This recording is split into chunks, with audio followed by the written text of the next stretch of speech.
In this FreeCAD tutorial, you learn how to create and unfold a cone with the Part Design and Mesh Workbench. First, create a new sketch while the Part Design Workbench is active. Select the XZ plane to sketch on. Then select the Circle by Center tool. Click on the origin and drag the mouse. Enter a diameter of 40 mm and press Enter to apply. Click on Close to exit the sketch. Select the Pad feature to extrude the circle. Enter a length of 50 mm.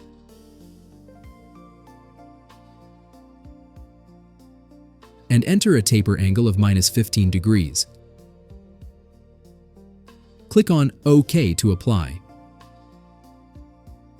Now select the Mesh Workbench. When it's not visible, click on the green plus. Select it or go to Preferences. In the Workbenches tab, you can select and load the Mesh Workbench. Click on Cancel when it's already loaded.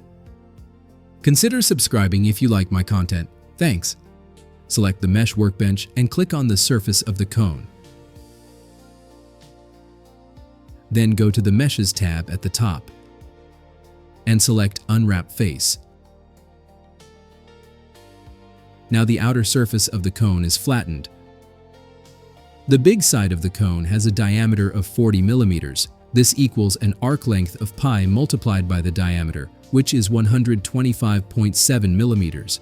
Go to the Measure tool to check this. Click on the large arc.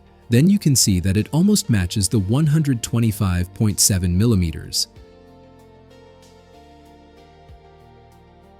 The smaller arc will match the same way as the bigger one does.